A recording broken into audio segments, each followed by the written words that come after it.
Mike Stone in the house, the best wiffle ball hitter in his backyard. I heard with similar statistics as Miguel Cabrera. Is he unreal or what? It's amazing. Here's the greatest statistic I've heard. Out of the 122 games that he's played in this year, he's gotten on base in 117 of them. It's unbelievable. It's sick. That's freaky.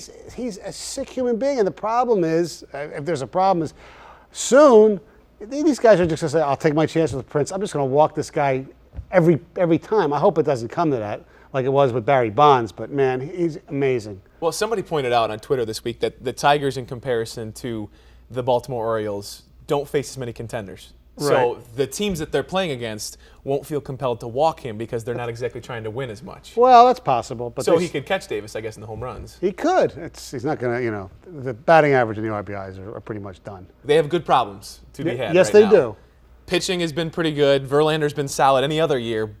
But for him, compared to what Scherzer's done, is he the third guy going into the playoffs? If it's up to me right now, Scherzer's your 1, and Sanchez is your 2, and Verlander's your 3. And I don't think Leland will do it, but also you look at the stats. Verlander this season, he's been much better on the road than he has at home.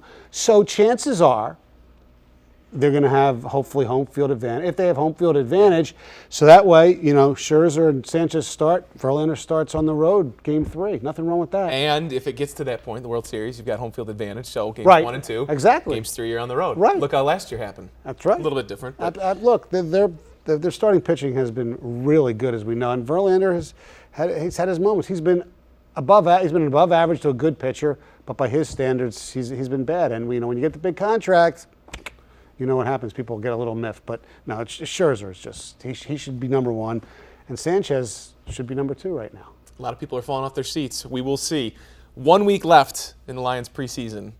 A lot of positive signs, a lot of turnovers, which was great. That defense flies around, but offense has got to capitalize. Right. Well, defensive line, and look, preseason games mean nothing to me, but if we're going to analyze them, the defensive line looked really good.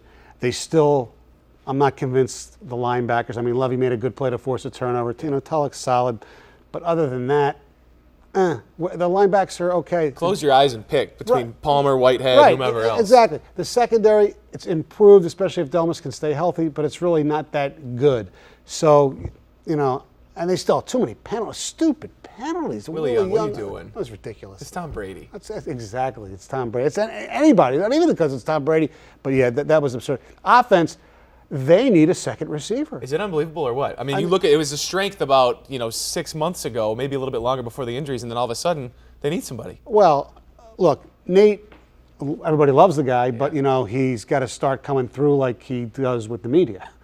It's time for him to do something. Ryan Broyles, he only, I don't know why he didn't play till the second half, but he's going to be your number 2 receiver. You got to somehow find something better than that. And if Pettigrew and Schefter can hang on to the ball, we'll be okay. And maybe it's a case of, they're not showing us as much, and maybe the wide receivers aren't making plays. But when Calvin's down, somebody's got to get the ball, and they haven't made the plays. Well, so look, some of that's up to Stafford, too. Right. I mean, look, granted, these guys didn't get much separation, but if Matthew Stafford wants to be considered an elite quarterback, he's got to make some of these guys look good, too. Without a doubt. Yes. Michigan State both start up this week. I know it's so early, and with so much of this, we don't know. Right. Who do you like better? I don't know. I still think State's going to have a great season because of their defense. I just don't trust their offense. I think they're both going to end up 9-3.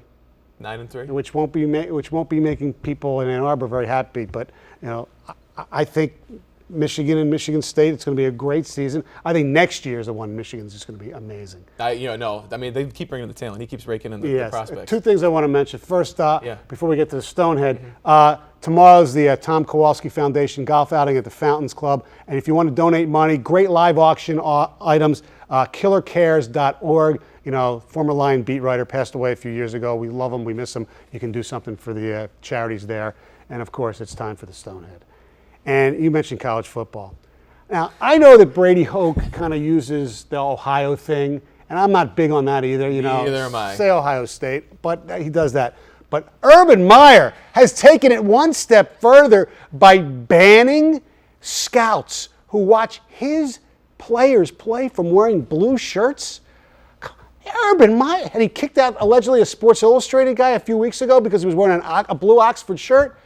Urban, you're a grown man. It's like a little kid's game. Stonehead.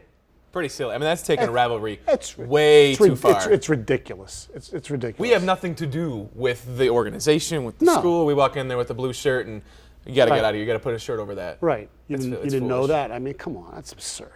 The purity of high school football kicks off this week. After the break, we will jump into that and introduce our Meyer Game of the Week. But as always, Mike Stone, thanks for coming on, man. All right, Brad. Good seeing you. I got the Wicked Witch of the West socks on for you tonight. Very nice. I always bring it when you bring it, man. I know. Well, I didn't bring it tonight. So you know what? You're just dressed up because you're happy NSYNC's back together. They're back, baby. Can I get a little love? Yeah, I guess. Yeah. We'll be back right after this.